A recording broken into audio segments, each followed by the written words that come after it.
I'm Jonathan Maston. We're at RIMS 2014 in Denver. And in the studio right now is Darrell Brown, Chief Performance Officer. Darrell, thanks for being with us. My pleasure. So Darrell, it's an exciting week, and one of the big news events that Sedgwick has is we have commissioned and supported a research project with the University of Illinois Chicago, and it's entitled Stress in the Workplace, and it's now available. You can get that on our website or other ways that you can get that information. We also have available this brief overview that kind of breaks it down into some of the high points about what this means to have stress in the workplace. Most importantly, what precipitated Sedgwick becoming involved in this research and this particular topic? You know, we've been looking at stress for a long time and how it impacts the workplace, how it impacts injuries, how it impacts different areas, disability. The one thing that we saw as an emerging issue was the 2.5 million veterans that were returning home from the various wars, and trying to find out how the workforce or how employers need to deal with these veterans to make sure that we were accommodating them properly. And so this study attempted to address that issue, dealing with veterans and understanding the potential issues and making sure the workforce was appropriately accommodating the veterans. But the study very quickly morphed into something larger than the veterans. It includes a discussion on veterans and post-traumatic stress disorder, but it really does expand that topic to include the impact of stress on the workforce in general. Occupational injuries, disability, absenteeism, all facets of the workforce, and the cost of stress. So that's what really precipitated the study. What are some of the high-level results that our viewers might be surprised in that came out of this report, because it started in one direction and now it's turned into a whole bigger type of results that maybe we didn't expect? Yeah, there were lots of findings that surprised me, frankly. You know, we often think about comorbidities, obesity, diabetes, high blood pressure. There's not a lot of conversation about stress and the impact of stress on occupational injuries, on disability, on absenteeism. But even, let's start where we sort of left off in our prior discussion with post-traumatic stress disorder. What we found in this study was that 3.6% of all Americans actually suffer from PTSD.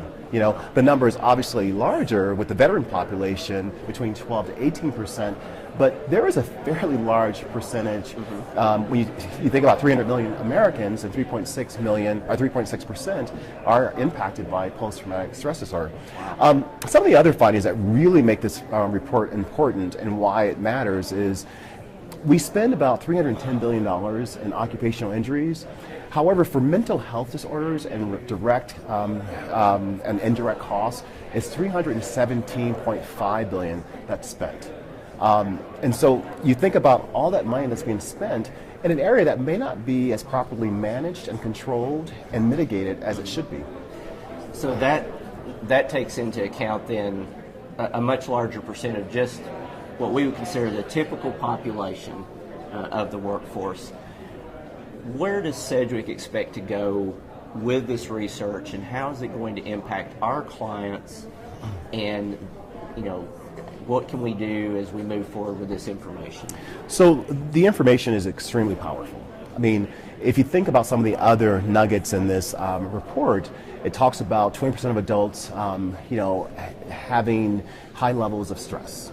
You have 30% of adults that feel stressed out during the day.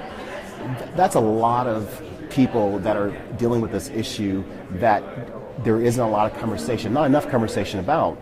Healthcare costs increase 50% for workers reporting high levels of stress. That number can go all the way up to 150% when they're reporting high levels of stress and depression.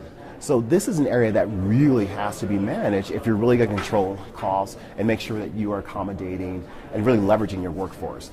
And you can really start to mitigate absenteeism and disability and having a happier, more productive workforce. Right. So we want to start the conversation with this report, making sure that the market, the industry, our clients are aware of the impact of stress in the workplace. And it's not just stress that derives from the workplace, it's outside stress as well. So figuring out, one, what the report says. The report does a fantastic job of sort of talking about different sectors, industry sectors, public versus private. You know, what happens in retail, what happens with trucking, what happens for a bus driver, nursing. It really does a really good job of breaking down the different sectors, the different industries, and reporting which ones have higher levels of stress. As well, it talks about other characteristics, age groups. Right. Well, that's what I was going to interject.